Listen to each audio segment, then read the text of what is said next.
என்னமோ வரலையே. சரி. வந்து சம்பவம்.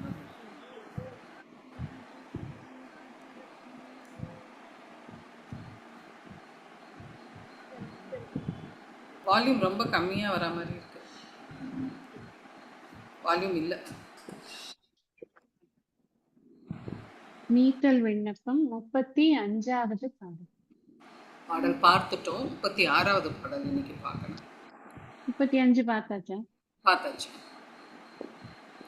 என்னோட பழைய அடியவர்கள் கூட்டத்துல என்ன சேருன்னு சொல்றாரு. 36வது பாடல் படிக்கட்டுமா? படிங்க.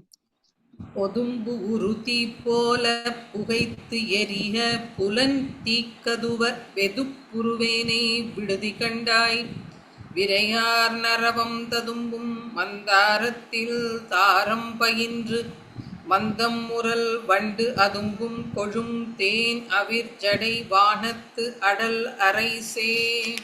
அரசேயா அரைசேவாது? அரைசே. அரைசே மீனிங் வந்து அரசே தான். ஆனா இதுக்காக அரைசே. போன பாட்டுல பார்த்தோம், என்னோட பொறிகள் வந்து அஞ்சுதல நாகம் மாதிரி என்னை துரத்திட்டு வந்தது. என்னோட மனசு என்ன பண்றது, இந்த பாம்புக்கு பயந்துட்டு எலி பொந்துக்குள்ள போற மாதிரி அது உள்முகமா போகிறதுக்கு ட்ரை பண்றது. ஆனா அது பண்ண முடியல. அதுக்கு உன்னுடைய உதவி எனக்கு தேவைப்படுறது, அதை நீ எனக்கு செய்யணும் அப்படின்னு போன இதுல பார்த்தோம். போன இதுல வந்திருக்கக்கூடிய ரிக்வெஸ்ட் அதுதான். பொறிகளின் பின்னால் போகக்கூடிய இந்த மனசு மீண்டும் மீண்டும் பிறவிக்கு வித்தாகிறது அப்படிங்கிறது. திரும்ப இப்ப இந்த இதுல என்ன கேக்குறாருன்னா, பொதும்பு ஒரு தீ போல் புகைந்து எரிய புலன் தீ கதுவ. பொதும்புல போனேன் நான் வந்து ஒரு பொந்துக்குள்ள போனேன் அப்படின்னு சொல்ற. அத பொந்துல இருந்தே ஆரம்பிக்கிறார். இப்ப பொந்துக்குள்ள ஒரு தீ பத்தி கொண்டது அப்படின்னு சொன்னா என்ன ஆகும்? மரத்துல ஒரு பொந்து இருக்கு, அந்த பொந்துக்கு வந்து தீ வச்சாச்சு யாராவது, அந்த தீ வந்து என்ன ஆகும், அந்த பொந்து ஃபுல்லா வந்து அந்த தீயில மாட்டிக்கும். பொந்துமே எரிஞ்சு சாம்பலா போயிடும்.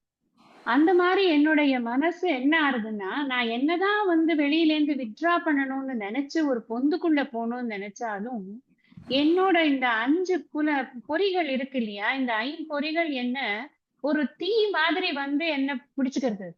அது என்ன பண்றதுன்னா, என்ன தீ கதுவன்ற வார்த்தை போட்டிருக்க. கதுவ அப்படின்னா அப்படியே ஃபுல்லா என்சர்க்கிள் பண்ணிக்கிறது. என்ன வந்து அது அங்கங்க போக விட மாட்டேங்கிறது, பற்றி கொள்கிறது.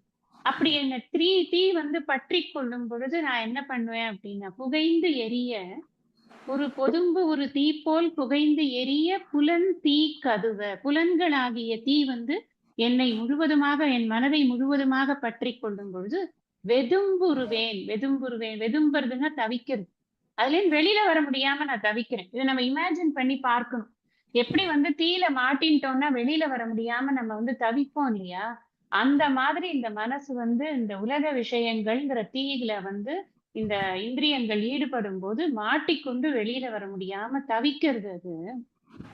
அது என்ன நீ விட்டுடாத. என்னோட பிரச்சனை என்ன அப்படிங்கறத நான் உனக்கு சொல்றேன். இந்த பிரச்சனையில தான் இருக்கேன் அப்படின்னு சொல்றேன். என்னை நீ விட்டு விடாதே. ஆக்சுவலா உன்கிட்ட வந்து இந்த வண்டு வருது, தேன் எடுக்கிறதுக்கு வருது, அதெல்லாம் வந்து என்ன பண்றது அப்படின்னு கேட்டாக்க, விரையார் நரவம். இந்த இடத்துல நரவம்னு சொன்னா தேன்னு அர்த்தம், விரைன்னு சொன்னா மனம்னு அர்த்தம். இந்த விரையார் நரவம். இப்போ ஒரு மலர்ல வந்து 3 விஷயங்கள் இருக்கு அப்படின்னு வியாக்கியானங்கள்ல எழுதுறாங்க. என்னன்னா, ஒண்ணு நாற்றம், இன்னொன்று மலருடைய தோற்றம், இன்னொன்று மலரில் இருக்கக்கூடிய நரவம். இது நம்ம ஏற்கனவே மட்டுன்னு ஒரு வார்த்தை பார்த்தோம். தேன் அப்படிங்கிறத குறிக்கிறதுக்கு மட்டுன்னு ஒரு, இதெல்லாம் சொற்பிரயோகங்கள் நம்ம தெரிஞ்சுக்கிறதுக்கு நமக்கு தமிழ் வொக்காபுலரியை இம்ப்ரூவ் பண்ணிக்கலாம். நரவம் அப்படிங்கிறதும் வந்து தேனைத்தான் குறிக்குது. இப்போ ஒரு மலர்ல வந்து மனம் இருக்கு, அதனுடைய தோற்றம் அழகா இருக்கு, அதுல தேன் இருக்கு. இத்தனை விஷயங்கள் தான் என்ன ஆகுது அப்படின்னா, அந்த பிரமரத்தை, அந்த வண்டு இருக்கு இல்லையா, அந்த ஹனி பீ இருக்கே, அதை நோக்கி வருவதற்கு இதெல்லாம் தான் வந்து தூண்டுகோலாக இருக்குது. அது என்ன பண்றதுன்னா, அந்த மலரை நோக்கி அது ஓடி வந்துடுறது. அப்படி ஓடி வரும்போது விரையார் நரவும் ததும்பும் மந்தாரத்தில். இங்க மலர் வந்து மந்தார மலர் அப்படின்னு மலரை சொல்றாரு. சுவாமியோடைய இதுல இருக்கக்கூடிய மலருக்கு வந்து மந்தார மலர்ங்கிற ஒரு மலர் இருக்கிற. எத்தனையோ மலர் வச்சிருக்கிறார், கொன்றை மலர் அது இதுன்னு, இந்த இடத்துல மந்தாரத்தில் அப்படின்னு இருக்கிற. இந்த இதெல்லாம் இருக்கக்கூடிய அந்த மந்தார மலர் எதெல்லாம் இருக்குன்னா நல்ல அழகான கலர் இருக்கு, நல்ல அழகான இது இருக்கு, மனம் இருக்கு, அப்புறம் நிறைய தேன் இருக்கு. அப்படி இருக்கக்கூடிய அந்த மந்தாரத்தில் தாரம் பயின்று மந்தம் உரல் வண்டு. அது ரொம்ப அழகு. எப்படின்னா இப்ப இந்த வண்டு இருக்குல்ல, அது ஃபர்ஸ்ட் மலர்கிட்ட நேர வந்து சடக்குன்னு உட்காராதான். அது என்ன பண்ணுமா, முதல்ல நம்ம இப்ப இந்த நீங்க பிராமரி பிராணாயாமா அதெல்லாம் ட்ரை பண்ணியிருந்தேன்னா உங்களுக்கு அந்த இதை சொல்லி தருவா. எப்படின்னா நீங்க மூச்சை உள்ள இழுத்துட்டு வெளியில விடுறச்ச இந்த வண்டு ஓசை கொடுக்குற மாதிரி கொடுக்கணும். அதுக்கு பேர் தான் பிராமரி பிராணாயாமாங்க. இப்ப நம்ம வண்டு ஓசை எப்படி கொடுப்பான்னா அப்படி கொடுப்பா. இப்ப இந்த ஃபர்ஸ்ட் ஸ்டார்ட் பண்ணும்போது எப்படி வருதுன்னா அந்த சவுண்ட் எவ்வளவு இதுவா வருது, உச்சமா வருது. அது முடிக்கிறச்சே எப்படி வருதுன்னா போய் முடிஞ்சிடும். இதுல என்ன சொல்றார், தாரம் பயின்று. தாரம் பயின்றுனா அந்த மலரை பார்த்த உடனே அதுக்கு ஒரே ஆசையம், ஓடி வருதான், உச்ச ஸ்தாயில வருதான், சுத்தி சுத்தி வருதான். வந்து அந்த தேனை கண்டுட்டா அது என்ன பண்றது, தேனுக்குள்ள போய் தன்னுடைய அந்த கொடுக்க விட்டு தேனை எடுக்கறச்சே அந்த ஓசை என்ன ஆயிடுறதுன்னா அப்படின்னு படுத்துடுறதுதான். அந்த படுக்கிறது தான் மந்தம் அப்படிங்கிறது. முரல்ங்கிறது வண்டை குறிக்கிறது. தாரம் பயின்ற மந்தம் முரல் வண்டு அப்படின்னா நல்லா வேகமா சுத்தி கொண்டு அந்த மலரை நோக்கி வந்து கிடுகிடுன்னு சவுண்ட் எல்லாம் பண்ணி வெளியில நல்ல சவுண்டு சூப்பரா பண்ணிட்டு அது நடுவுல வந்து அந்த தேனை எடுத்ததோ இல்லையோ அப்படியே சப்தங்கள் வந்து அப்படியே அடங்கி போயிடுது. இது எதை குறிக்கிறது அப்படின்னு சொன்னா, இறைவனை தேடி தேடி அங்கும் இங்கும் இழைத்து அடியார்கள் எல்லாம் அந்த இறைவனை குருவருளால் கண்டுகொண்ட பிறகு ஏற்படுவது என்ன அப்படின்னா அது வரைக்கும் ஆட்டம் இருக்கும், அதுக்கப்புறம் மௌனம்தான். அதுக்கப்புறம் மௌனம்தான். அந்த மௌனத்தை தான் இவ்வளவு அழகா சொல்றாரு. இந்த மாதிரி தானே, அதாவது இதை நம்ம எப்படி ரிலேட் பண்றது அப்படின்னா, என் மனசு வெளியில ஊற மேய்ஞ்சிட்டு உட்கார்ந்து இருக்கு, உன்னை கண்டாச்சுன்னா அது மௌனம் ஆகணுமா இல்லையா? நியாயம் அதுதானே. உன்னை கண்டாச்சுன்னா அது மௌனமாக ஆகல. அதனால நீ எனக்கு உன்னுடைய அந்த மலரை நோக்கி வரக்கூடிய வண்டுக்கு இருக்கிற அறிவு கூட என்கிட்ட இல்லைன்னா என்னப்பா. அதனால அதை பார்த்து அதை வந்து ஒரு கம்பாரிசனா கொடுக்கிறார். மரல் வண்டு அதுவும் கொழும் தேன் அவிர் சடை, இது எல்லாமே வந்து வர்ணனை தான். இதை வந்து ஆக்சுவலா நீங்க வாட்சியார்த்தமா சொன்னா என்ன சொல்ல, ரொம்ப ஈஸியா சொல்லி 5 நிமிஷத்துல இந்த இதை பாட்டை முடிச்சுட்டு அடுத்த பாட்டுக்கு ஓடலாம் அப்படின்னு ஓடி போயிடலாம். நம்ம ஒண்ணுமே இல்ல. ஆக்சுவலா மந்தார மலர், நந்து தேன் சிந்து குடவை மலர், அந்த மலரை முரல்கள் எல்லாம் வந்து வண்டு ரீங்காரமிட்டு அந்த மலரை அணிந்து கொண்டிருக்கக்கூடிய இறைவனே அப்படின்னு அட்ரஸ் பண்றார் அப்படின்னு முடிச்சுடலாம். But why he is addressing that அப்படின்னா அதுதான் அந்த அடியார்களுடைய நிலை. உண்மையான தொழும் அடியார்கள் அப்படின்னு தொழும்பர் அப்படின்னு எல்லாம் போடுறார், பழ அடியார் தொழும்பர் அதெல்லாம் போடுறாரு. அவர்கள் எல்லாரும் என்ன பண்றாங்கன்னா இதே மாதிரிதான் உலகாயகமாக அவர்களுடைய மனங்கள் வெளியில சுத்தி கொண்டிருக்கிறது வாஸ்தவமா இருந்த விஷயம்தான். ஆனா எப்போ இறைவனை அறிந்ததோ அப்ப மௌனமாச்சே. அந்த மாதிரி இந்த மலர்கள் வந்து உன்னுடைய அந்த மந்தார மலருக்குள்ள இருக்கிற தேனை வந்து பருகத்துக்கு உள்ள வரும் பொழுது படுத்தல் ஓசையோடு அது அடங்கி போறது இல்லையா? அப்படி இருக்கக்கூடிய அதும்பும் கொழும் தேன், அது ஏன் அதும்பும்னா படிந்து இருக்கக்கூடிய, எது படிந்து இருக்கு அப்படின்னா இந்த வண்டு வந்து படிந்து இருக்கான். எதுக்கு படிந்து இருக்குன்னா அந்த தேனை உறிஞ்சுட்டே இருக்கான், வெளியில தெரியாது, உள்ளுக்குள்ள தேனை கம்னு உறிஞ்சுட்டே இருக்கு. அதுக்கு வந்து அந்த இறைவனை அந்த மௌனம்ங்கிறது என்னன்னா இறை சிந்தனையிலேயே தோய்ந்து இருக்கக்கூடிய நிலைதான் அந்த மௌனம். வெளியில என்ன நடக்கிறதுனே தெரியாம நம்ம பாட்டுக்கு நம்ம ஈஸ்வர சிந்தனையில அடங்கி போறது இல்லையா மனசு, அதைத்தான் இங்க வண்டுக்கு ஒப்பிட்டு நம்ம வந்து பார்க்கறதுக்கு சொல்லியிருக்கு. அப்ப இந்த படிந்து கொழும் தேன்னா நல்ல செழுமையான தேன், நிறைய தேன் இருக்கு, நல்ல நிறைய நேரம் அந்த வண்டு இருந்து கொண்டிருக்கிறது. அவின் சடை வானத்து அடல் அரசே, அப்படி ஒரு அழகான சடையை பிரகாசிக்கக்கூடிய, அவிர்னா பிரகாசமாக இருக்க இறைவனுடைய ஜடாபாரம் வந்து அது அந்த கலரே வந்து ஒரு மாதிரி ஒரு பிரவுனும் இல்லாம கோல்டும் இல்லாம ஒரு விதமான கலர் வந்து அதுக்கு சொல்லப்படுறது. அந்த அந்த அந்த ஜடை வந்து அப்படி பிரகாசிக்கிறது. அந்த பிரகாசமான அந்த ஜடாபாரத்தை வானத்து அடல் அரசே, அது நீ எங்க இருக்கன்னா என்னோட சிதாகாசத்துல இருக்க. என் ஹிருதயத்துக்குள்ள, இந்த ஹிருதயாகாசத்துக்குள்ள நீ அந்த மாதிரி அவ்வளவு ஜுவலிக்கிறப்பா, ஜாஜ்வல்யமா ஜொலிக்கிற.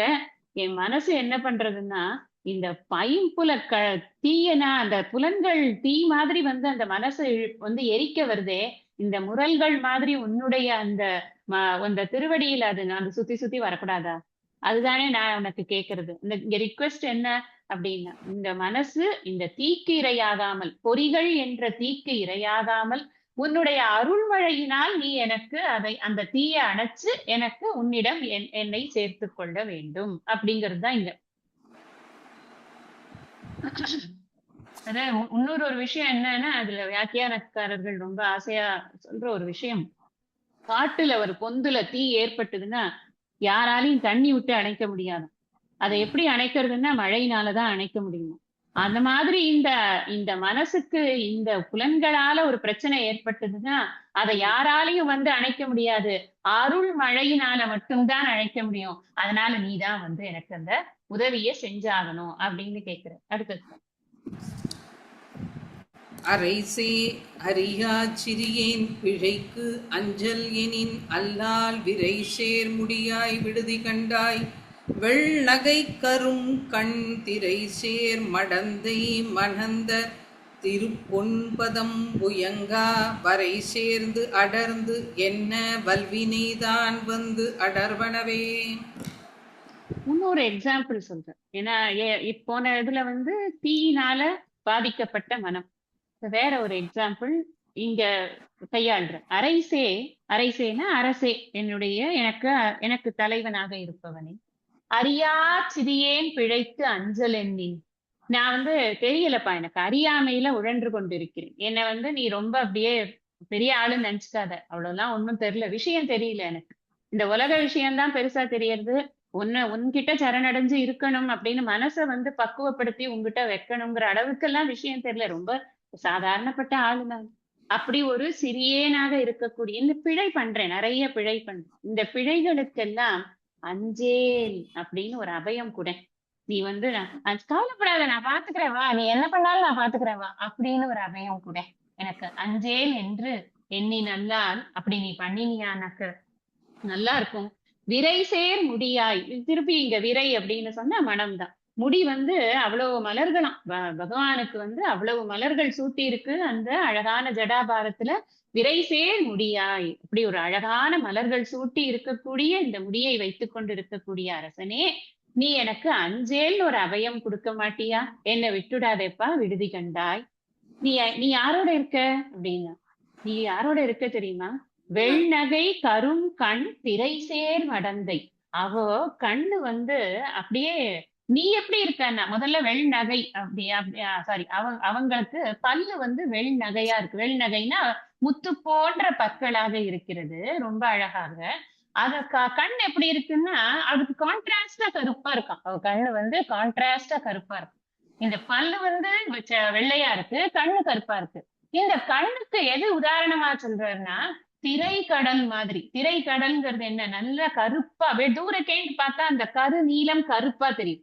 அந்த கருப்பா இருக்கக்கூடிய அந்த கண்கள், அது மாதிரி அகன்ற அழகான கண்களை உடைய இந்த கண்களை வந்து கடலுக்கு ஒப்பிடுறதுங்கிறது பொதுவாக நாம வந்து காவியங்கள்ல பாக்குறதே கிடையாது. நம்ம எதுக்கு ஒப்பிடுவான்னா தாமரைக்கு ஒப்பிடுவா, தாமரை இதழுக்கு ஒப்பிடுவா, எதுக்கெல்லாம் ஒப்பிடுவா, வேலுக்கு ஒப்பிடுவா, இல்லையா? அது மாதிரி எல்லாம் இருக்கு. ஆனா இங்க கடலுக்கு ஏன் ஒப்பிடுற? அதுக்கு ஒரு ஸ்பெஷாலிட்டி வேணுமே.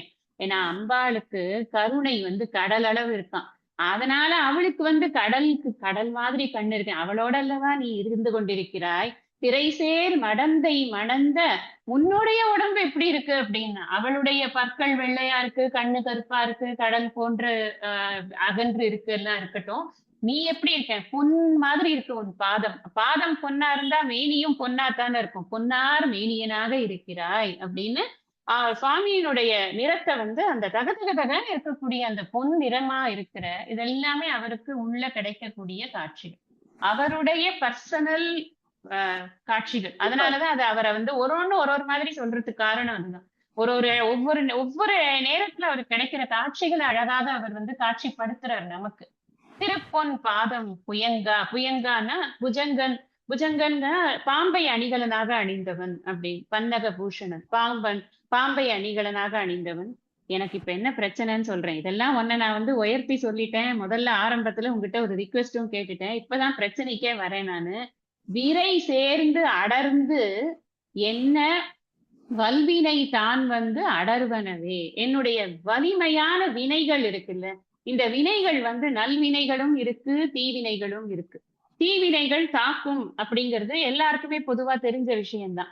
ஆனா இந்த மோட்சத்திற்காக பாடுபடக்கூடியவர்களை பொறுத்த வரைக்கும் முக்தி வேணும், முக்தி தான் என்னுடைய கோல் அப்படின்னு இருக்கக்கூடியவர்களுக்கு நல்வினையும் கேடுதான். ஏன்னா நல்வினையும் பிறவியை தரும், தீவினையும் பிறவியை தரும், ரெண்டுமே பிறவியை தரும். இப்ப நான் வினைகள் எல்லாம் களைந்தால்தான் நான் முக்தி அப்படிங்கிறது முக்தியை அடைய முடியும். நம்ம தத்துவபோதத்துல பார்த்தோம், ஒரு ஜீவன் முக்தனுடைய வினைகள் எல்லாம் எப்படி தீருகிறது.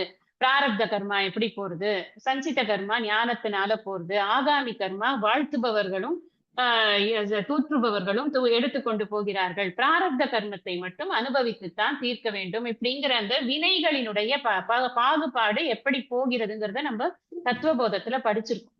இப்ப இவர் என்ன சொல்றாருன்னா, இந்த என்கிட்ட நல்வினைகள் தீவினைகள் ரெண்டுமே வரை சேர்ந்து, வரைனா மலைன்னு அர்த்தம், ரெண்டு மலையா இருக்குப்பா. நான் நடுவுல சாண்ட்விச் ஆட்ட மாட்டிக்கொண்டேன். இந்த ரெண்டு மலைகளும் என்னை அமுக்கிறது அப்படியே ரெண்டு பக்கத்துல இருந்து. அதனாலதான் வள்ளுவர் சொன்னார், இருள் சேர் இரு வினையும் சேரா இறைவன் பொருள் சேர் புகழ் புரிந்தார் மாட்டு. இந்த ரெண்டு வினைகளையுமே நாம் களைய வேண்டும் அப்படின்னா இறைவனுடைய புகழை நாம் பாடிக்கொண்டே இருக்க வேண்டும். அப்பதான் வெளியில போகாது புத்தி. அதனால அப்படி சொன்னார் அவர். அது மாதிரிதான் இவரும் கேட்கிறார், எனக்கு இந்த ரெண்டு நல்வினை தீவினை ஆகிய இரண்டும் இரண்டு பெரிய மலைகள் மாதிரி இருக்கு, அது என்ன அடர்ந்து, என்ன அடர்ந்து, இங்க இங்க என்னங்கிறத விட அண்ணன்னு போட்டா இன்னும் கொஞ்சம் அர்த்தத்துக்கு நல்லா இருக்கும். அடர்ந்து அண்ண அப்படின்னு போட்டா அர்த்தத்துக்கு ரொம்ப நல்லா இருக்கும். அடர்ந்து அண்ண அப்படின்னா ரொம்ப நெருங்கி வர மாதிரி இருக்கு. இது ரெண்டும் என்ன ரெண்டு மலைக்கு நடுவுல நான் மாட்டின்டா நான் என்ன ஆவேன், அந்த அந்த ஃபீலிங்க சொல்றேன். போன இதுல என்ன சொன்னார், பொந்துக்குள்ள மாட்டிக்கொண்டு நெருப்பில் அகப்பட்டவனாக நான் தவிக்கிறேன், இங்க மலைக்கு இடுக்குல மாட்டின் இருக்கேன், ரெண்டு மலைக்கு இடுக்குல மாட்டின் இருக்கேன், அந்த மலைக்கு இடுக்குல இருந்து நீ என்ன காப்பாத்தணும், அதனாலதான் நான் உன்ன அஞ்சேல்னு என்ன காப்பாத்து அப்படின்னு கூப்பிடுறேன். வல்வினை தான் அடர்வனவே. அடறுதல் அப்படின்னா துன்பப்படுத்துதல் அப்படின்னு அர்த்தம். அடர்னா துன்பம்னு அர்த்தம். அடர்வன துன்பத்தை கொடுக்கின்றன. இந்த ரெண்டு வினைகளுமே எனக்கு துன்பத்தை கொடுக்கின்றன. நம்ம கேட்கலாம், நல்வினை எப்படிப்பா துன்பத்தை கொடுக்கும், அது புண்ணியம் தானே, புண்ணியம் சுகத்தை தானே கொடுக்கும்னு சாஸ்திரம் சொல்லி இருக்கு, அப்புறம் நல்வினை எப்படி துன்பத்துக்கு காரணமாகும்? நல்வினையும் பிறவிக்கு காரணமா இருக்கிறதுனால நல்வினையும் பிறவி துன்பத்தை கொடுக்கத்தான் கொடுக்கிறது. அப்ப ரெண்டு துன்பமும் எனக்கு ரெண்டு வினைகளும் எனக்கு இருக்கக்கூடாது. அதுக்கு நீ எனக்கு உபகாரம் பண்ணு. அதுக்கு என்ன உபகாரம் அப்படின்னா, ஐம்புலன்களால் நான் இழிபடாமல் இந்த ஞானத்தில் நிஷ்டையோடு இருக்க வேண்டும். நான் யார் என்கிற அறிவோடு நான் நிஷ்டையோடு இருக்க வேண்டும். அதுக்குதான் கேட்கிறாரு.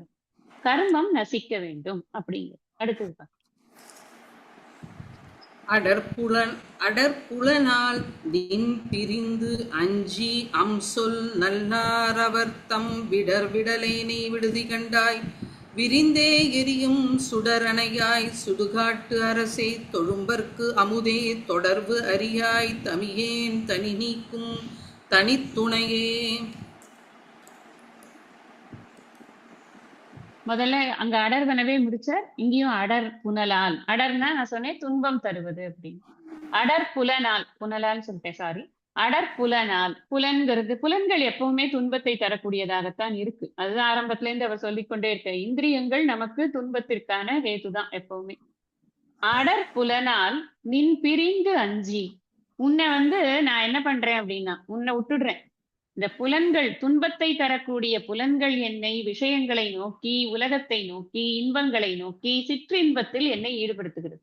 அதுக்கு ஒரு எக்ஸாம்பிள் சொல்றார். என்ன சிற்றின்பம் எனக்கு ஏற்படுறது, எதனால நான் அந்த சிற்றின்பம், என்ன மாதிரியான சிற்றின்பம் அப்படின்னா, இந்த பெண்கள் இருக்காங்களே, அந்த பெண்களை எப்படி வர்ணிக்கிறார் அப்படின்னா, அம்சொல் நல்லார் அவர்.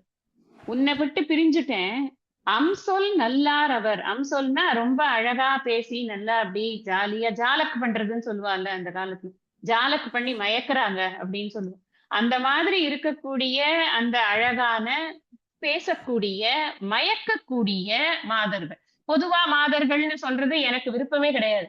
ஏன்னா அப்படி நாம வந்து எல்லா மாதர்களும் அந்த மாதிரி இருக்கிறது கிடையாது. அதனால இவர் நல்ல வேளை அம்சொல் மாதர் அம்சொல் நல்லார்னு போட்டார். அவர்களை கூட நல்லார்னு போட்டிருக்காரு. எவ்வளவு நல்லவர் இல்ல அவர். அந்த மாதிரி அது வந்து அம்சொரு நல்லார் அப்படின்னு சொல்லும்போது அந்த மயக்கக்கூடிய சொற்களை சொல்லி நம்மை இழுக்கக்கூடிய அந்த பெண்கள்.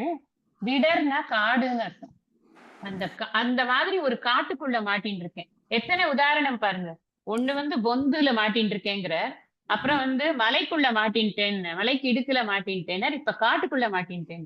இந்த காடுங்கிறது என்னது அப்படின்னா இந்த பெண்களுடைய இந்த மோக வலை வீச்சுதான் அந்த காடு. அந்த மாதிரி ஒரு காடுக்குள்ள அவர் அவர்தம் விட விடர் விடலேனை விடுதிக்கண். அதை விட முடியாம தவிக்கிறேன்ப்பா நான். உன்கிட்ட இருந்து நான் விலகி அங்க போய் நான் மாட்டிக்கொண்டிருக்கிறேன். அந்த மாட்டிக்கொண்ட என்னை நீ விட்டு விடாதே, என்னை விடுதி கண்டாய். சுடரணையாய் சுடரணையாய் அப்படின்னு சொன்னா ரொம்ப சுடர்னா என்ன, நல்ல ஒளி அப்படின்னு அர்த்தம் இல்லையா. அணையாய் அப்படின்னா எங்கும் வியாபித்திருக்கக்கூடிய அந்த ஒளியாக இருக்கக்கூடிய அந்த ஜோதி பிரகாசமாக இருக்கக்கூடிய இறைவனே. சுடுகாட்டு அரசே. சுடுகாடு எங்க இது அவருக்கு வந்து எப்பொழுதுமே அந்த சுடுகாட்டுல தாண்டவம் ஆடுறதுங்கிறது அவருக்கு ரொம்ப பிடிக்கும் இல்லையா. அதனால சுடுகாட்டை ஆளக்கூடிய அந்த அரசை. இன்னும் நம்ம டீப்பர் மீனிங் எடுத்துட்டோம் அப்படின்னு சொன்னா ஸ்மசானத்துல இருக்கக்கூடிய அந்த இறைவன் அப்படிங்கிறவர் நமக்கு இந்த மரண பயத்தை நீக்கக்கூடிய இறைவனாக இருக்கிறார். அதனாலதான் அவரை ரொம்ப கொண்டாடுறது. அந்த அந்த இதுல நமக்கு எப்பவுமே போகிறதுக்கே பிடிக்காத இடம் எதுன்னா ஸ்மசான பூமி தான். யாராவது வந்து நான் டூர் போறேன் ஸ்மசான பூமிக்கு அப்படின்னு சொல்லுவாளா என்ன? சொல்ல மாட்டான்.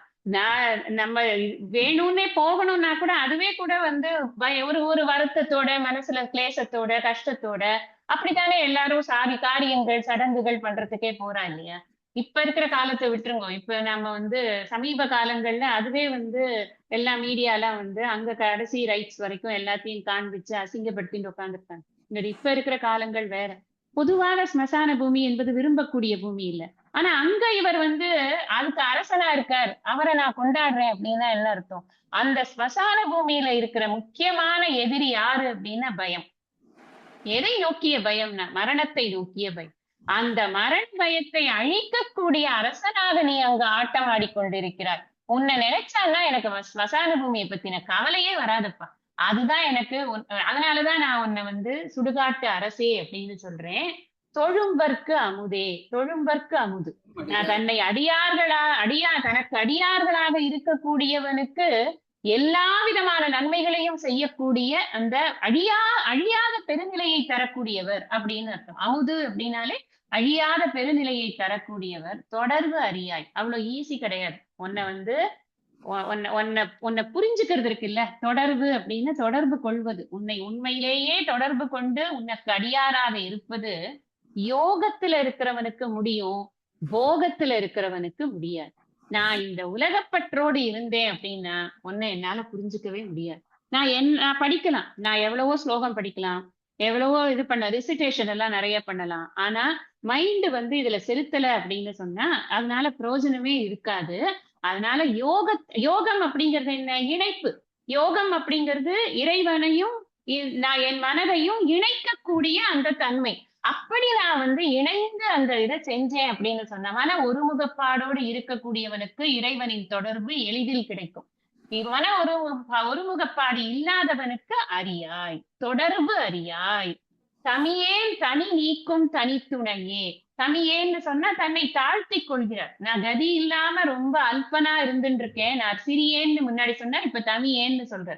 நிறைய தப்பு பண்ணக்கூடிய ஒரு கெட்டவனா நான் இருந்து கொண்டிருக்கேன். கெட்டவன் இந்த சென்ஸ் இந்த முக்தி பாதையில் போகும் பொழுது அதுல இருந்து டீவியேட் ஆறேன் இல்லையா. அதனால நான் தமியேன். நான் வந்து கெட்டவனா திருடன் அப்படி கிடையாது. நான் எனக்கு கோலை நான் ரீச் பண்ண முடியாம நான் வந்து அதுல இருந்து டீவியேட் ஆறேன். அதனால நான் தமியேன். தனி நீக்கும். தனி நீக்கும் அப்படின்னா எனக்கு காப்பாத்துறதுக்கு யாருமே இல்லாம தனியா மாட்டின்னு இருக்கேன் இந்த உலகத்துல நான். எங்க இருக்கேன்னா காட்டுக்குள்ள மாட்டின்னு இருக்கேன். யார் அந்த காடுன்னா இந்த அழகான மாதர்கள். அந்த காட்டுக்குள்ள மாட்டின்ற என்ன காப்பாத்துறதுக்கு நீ வருவியா? தனித்துணையே, நீதான் எனக்கு துணையாக வர வேண்டும். நம்ம இந்த குருநாதர் பத்தி பேசும்போது ஒரு உதாரணம் சொல்லுவா. இந்த வாழ்க்கை அப்படிங்கிற காட்டுக்குள்ள வழி தெரியாம சிக்கிக்கொண்டு அதுல இருந்து வெளியில வருவதற்கு தெரியாம இருக்கக்கூடிய ஒருவனை அந்த சரியான பாதையை காட்டி அந்த காட்டிலிருந்து வெளியே அழைத்து கொண்டு வரக்கூடியவர் யாருன்னா அவர்தான் குருநாதர் அப்படின்னு குருநாதரை பத்தி சொல்லும் பொழுது இந்த ஒரு உதாரணம் சொல்றது உண்டு. இங்க பகவான் கிட்டயும் அதுதான். நான் இந்த மாதிரி ஒரு காட்டுல மாட்டின்னு இருக்கேன், அதனால என்ன காப்பாத்துறதுக்கு வழித்துணையாக நீ வர வேண்டும். அதனாலதான் அவரை சுடர்ன்னு சொன்னது. காடு இருட்டா இருக்கும், காட்டுல வெளிச்சம் இருக்காது, அங்கே நான் வெளியில போகணும், எனக்கு வழிய காட்டுறதுக்கான சுடரணையாய் ஒரு வார்த்தையுமே ரொம்ப ஃபேண்டாஸ்டிக்கா பிளேஸ் ஆயிருக்கு. எந்த வார்த்தையும் வீண் போற வார்த்தையே கிடையாது. ஒரு வார்த்தையும் அமோகமான வார்த்தைகள். ஏன்னா எல்லாத்துக்கும் அவர் மைண்ட் அவ்வளவு ஒர்க் பண்ணி அதை எழுதியிருக்கு. அதனாலதான் அதை என்ஜாய் பண்ண முடியறது நமக்கு. படிக்கலாமா? டைம் இருக்கா? ஒண்ணு படிச்சுட்டு. தனித்துணை நீ நிற்க யான் தருக்கித் தலையால் நடந்த வினை துணையே நீ விடுதி கண்டாய். வினையேனுடைய மனத்துணையே எந்தன் வாழ்முதலே எனக்கு எய்ப்பில் வைப்பேன். தினைத்துணையேனும் பொறேன் துயர் ஆக்கையின் தின்பளையே. என்ன சொல்றாருன்னா, தனித்துணை நீ நிற்க, நீ வரேன், நான் கூப்பிட்ட உடனே நீ வரேன்னுடுற. நீ ஒரு பெரிய ஆசுதோஷி, கேட்ட உடனே சரி சரியும் பதி.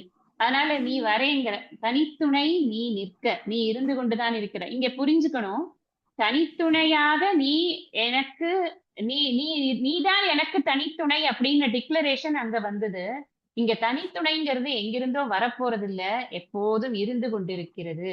ஏன்னா நீ நிற்கங்கிறது எங்க நிற்கிறார் அப்படின்னா, மலர் மிசை ஏகினான், என்னுடைய ஹிருதயத்துக்குள்ளேயே நீ எப்பொழுதுமே இருந்து கொண்டுதான். உன்னை கவனிக்கிறதே கிடையாது. நான் உன்னை விட்டுட்டு நான் எங்கேயாவது வெளியில பராக் பார்த்துட்டு இருக்கேன். நீ நிற்க, நான் என்ன பண்றேன் தெரியுமா? யான்னா நான் தருக்கி தலையில் நடந்த, அவ்வளவு திமிரு எனக்கு. தருக்கினா என்ன? பயங்கரமான செருக்கு.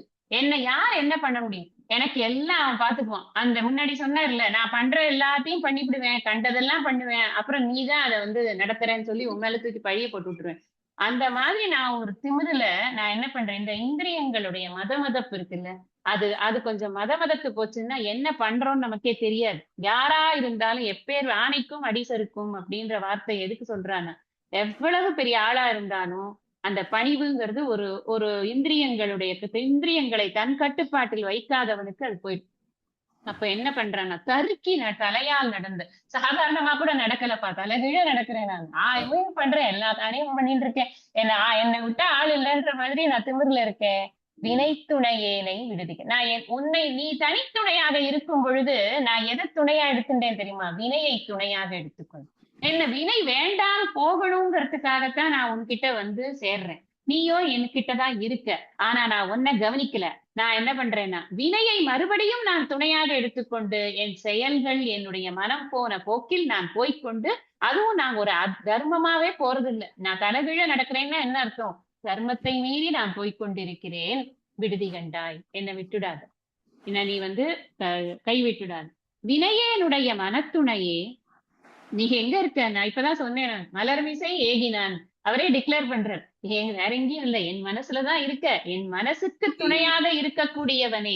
இந்த மனசை வைத்துக் கொண்டுதான் இன்னைக்கு நம்ம ஆரம்பத்துல இருந்து பார்த்து கொண்டிருக்கோம். இந்த மனசுதான் பொந்துக்குள்ள போச்சு, அந்த பொந்துக்குள்ள தீயால மாட்டின்டுது. இந்த மனசுதான் மலைக்குள்ள மாட்டின்டுது, இந்த மனசுதான் காட்டுக்குள்ள மாட்டின்டுது. இப்ப என்ன பண்றதுன்னா, இந்த மனசு துணை இல்லாமல் இருப்பதாக தானே கற்பனை பண்ணி வினை துணையை எடுத்துக்கொண்டு ஓடுது வெளியில. ஆனா நீ மனசுக்கு துணையாக உள்ளே இருந்து கொண்டிருக்கிறாய். எப்பேலேந்தப்பா அப்படின்னா, என் வாழ் முதலே. Wonderful way of expression. என் வாழ் முதலே. இந்த உடம்புல வந்த வாழ்வு இல்ல, எனக்கு ஆரம்பத்துல அனாதி காலமாக நீதான் எனக்கு பந்து. தீன பந்து நீதான், வேற பந்துவே கிடையாது. எனக்கு வாழ் முதலே, எனக்கு வாழ்க்கையின் முதல் பொருளாக இருக்கக்கூடியவனே, இந்த லைஃபுக்கே சோர்ஸ் நீதான் அப்படிங்கிற. வாழ் முதலே. அது மட்டும் அது மட்டும் இல்லாம எனக்கு எய்ப்பில் வைப்பே, என்ன அழகான சொற்பிரயோகங்கள், எனக்கு நினைக்க நினைக்க அழுகதான் வருது. எய்ப்பில் வைப்பே, எய்ப்பில்னு சொன்னா என்னுடைய ஒரு கஷ்ட காலம், எனக்கு வந்து ஒரு பிரச்சனை வருது அப்படின்னா நான் என்ன பண்ணுவேன், இப்ப எனக்கு வந்து திடீர்னு ஒரு செலவு வந்துருது ஆத்துல, நான் உடனே என்ன பண்ணுவேன், என்னோட பேங்க் பேலன்ஸ்ல ஏதாவது இருக்கா, நான் ஏதாவது எஃப்டி போட்டிருக்கேனா, அதுல இருந்து நான் ஏதாவது எக்ஸ்பென்ஸ் மீட் அவுட் பண்ண முடியுமா, எனக்கு ஏதாவது சேவிங்ஸ் இருக்கா, இல்ல என்னோட ஜுவல்ஸ் ஏதாவது இருக்கு, இப்படித்தானே நான் உடனே யோசிப்பேன். அதுதான் வைப்புன்னு அர்த்தம். வைப்பு நிதி. அந்த க்ஷேம நிதின்னு சொல்லுவா. முன்னாடி காலத்துல க்ஷேம நிதின்னு இதெல்லாமே போட்டிருக்கும். க்ஷேம நிதி ம். ஃபண்டு அப்படின்னு எல்லாமே இதெல்லாமே இருக்கு. சகாய க்ஷேமம் சகாய அப்படின்னாலே நிதி. காப்பாத்துறதுன்னு அர்த்தம். யோகம்னா சேர்க்கறதுன்னு அர்த்தம். க்ஷேமம்னா காப்பாத்துறதுன்னு அர்த்தம். அந்த வைப்பு நிதிங்கிறது நான் காப்பாத்தி வச்சிருக்கக்கூடிய நிதியை நான் எடுத்துக்கிறேன். இங்க என்ன சொல்றாரு, என் எய்ப்பில் வைப்பேன், எனக்கு கஷ்டம் வரும்போது என்னை காப்பாத்துறதுக்கு இருக்கிறதே நீதானேப்பா, அது ஒரு பணமோ ஒரு பொருளோ கிடையாதப்பா, எனக்கு ஒரு பிரச்சனை வரும்போது இந்த என்னுடைய வாழ்க்கையில் ஒரு ப்ராப்ளம் வரும்போது அது யார் காப்பாத்துறேன்னா நீதான்ப்பா, எய்ப்பில் வைப்பு நீதான். அது இந்த இந்த ஒரு உணர்வு நமக்கு இருந்தது அப்படின்னா இந்த பொண்ணோ பொருளோ நமக்கு பெருசா தெரியாது. இந்த பொன்னும் பொருளும் மற்ற சுகங்களும் பெருசா தெரியறது, அதுதான் செக்யூரிட்டின்னு நினைத்து கொண்டு இந்த மனம் வந்து அலைப்பாயிருது இல்ல, அது நிக்கும் எப்போன்னா என்னுடைய எய்ப்பில் வைப்பு என்பது என் இறைவன் ஒருவன் தான், வேற யாருமே கிடையாது அப்படிங்கிற ஒரு கிளியாரிட்டி மைண்ட்ல வந்தா. திணைத்துணையே நான் அதெல்லாம் சொல்லிட்டு இப்ப என்ன சொல்ற, திணைத்துணையேனும் பொறேன், எனக்கு இத்தினூண்டு கூட பொறுத்துக்க முடியாது பகவானே, எதை பொறுத்துக்க முடியாதப்பா உன்னால என்ன, துயர் ஆக்கையின் பின் வலையே, இந்த உடம்புக்குள்ள சிறைப்பட்டிருக்கேன், இந்த சிறைப்பட்டிருக்கிறது எனக்கு பிடிக்கல, இந்த வலைக்குள்ள மாட்டிக்கொண்ட ஒரு ஒரு பறவையை போல நான் சிறைப்பட்டு கொண்டிருக்கேன். வலை என்பது இந்த உடம்பு, அது திண்மையாக இருக்கிறது, நல்ல சாலிடா இருக்கு, இந்த சாலிடா இருக்கக்கூடிய இந்த உடம்பு இருக்கே, இந்த ஸ்தூல சரீரத்துக்குள்ள மாட்டிக்கொண்டிருக்கிறேனே, நான் இந்த மாட்டிக்கொண்டிருக்கும் நிலையை இத்தினோண்டு கூட பொறுத்துக்க முடியாது, என்னை வந்து விடுவித்து விடு அப்படிங்கிறது தான் இதுல விஷயம். இந்த மனசு அப்படிங்கிறது இந்த பிரபஞ்சத்துல ஒரு வலையில மாட்டிக்கொண்ட ஒரு ஃபீலிங் அவருக்கு ஏற்படுறது, அதை அவர் காமிக்கிறார். நான் இந்த வலையில மாற்றுறதுங்கிறது வேற ஒண்ணும் இல்ல, இந்த உலக விஷயங்கள்ல சிக்கி தவிப்பதுதான் வலையில மாற்றுறது. இந்த வலையில இருந்து என்ன நீ வந்து வெளியில எடுத்துரும், அதுதான் நீ எனக்கு பண்ண வேண்டியது அப்படிங்கிற நம்ம அடுத்த சத்சங்கத்துல அடுத்தது என்னன்னு பார்ப்போம். மூர்த்தி எல்லாம் வாழி, எங்கள் மோனகுரு வாழி, அருள் வார்த்தை என்றும் வாழி, அன்பர் வாழி பராபரமே. ஓம் சாந்தி சாந்தி சாந்தி. ஹரிஹி ஓம். திருச்சிற்றம்பலம். தென்னாடுடைய சிவனே போற்றி, எந்நாட்டவர்க்கும் இறைவா போற்றி. காவாய் கனகத்திரளே போற்றி, கைலை மலையானே போற்றி போற்றி.